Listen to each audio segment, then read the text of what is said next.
OTT यानी over the top entertainment के आने से सारे बड़े बड़े एक्टर की फिल्में भी काफी कम चल रही हैं और जो बी ग्रेड एक्टर थे, जो थिएटर के आर्टिस्ट थे, उनकी ओटीटी में सुपरस्टार वाली इमेज हो गई।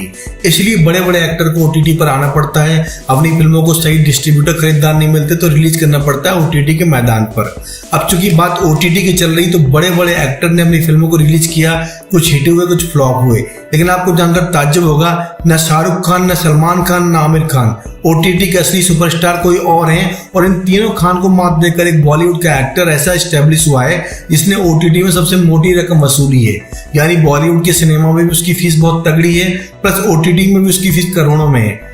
एक्चुअली अजय देवगन ने ओटीटी में अपनी बहुत ही तगड़ी धाक जमाई थी एक वेब सीरीज के जरिए, और मजे की बात थी कि उनसे पहले ओटीटी डेब्यू सलमान खान का भी हो चुका था और अक्षय कुमार का भी हो चुका था।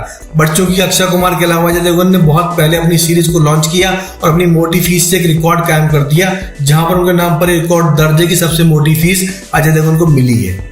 एक्चुअली हम बात करें ब्रिटिश सीरीज लूथर की Hindi remake Rudra the edge of darkness की। ये सीरीज को ब्रिटेन ने प्रोड्यूस किया था इंडिया के साथ मिलकर, और इसी सीरीज की जो कॉस्ट थी वो बहुत ज्यादा बढ़ गई थी बिकॉज ब्रिटेन के प्रोडक्शन के आने से मूवी को लेकर काफी हद तक एवरेज बजट के ऊपर बनाया गया।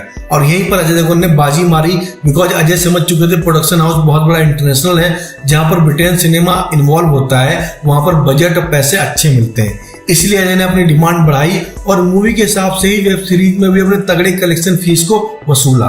कहा जाता है अजय देवगन ने इस पूरी सीरीज के पर एपिसोड 18 यानी 18 करोड़ रुपए चार्ज किए थे, जो कि किसी भी बड़े सुपरस्टार की ओटीटी फीस से बहुत ज्यादा है। तो अगर आप मान के चलें इस सीरीज में टोटल 7 एपिसोड थे तो सीरीज में टोटल कलेक्शन बनता है 125 करोड़ का।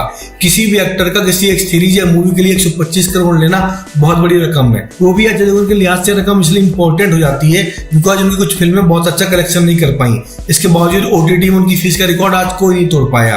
अब सलमान खान कोई ओटीटी सीरीज करेंगे तो अलग बात है, वरना लगता नहीं अजय कि इस रिकॉर्ड को ओटीटी के मैदान में कोई तोड़ सकता है।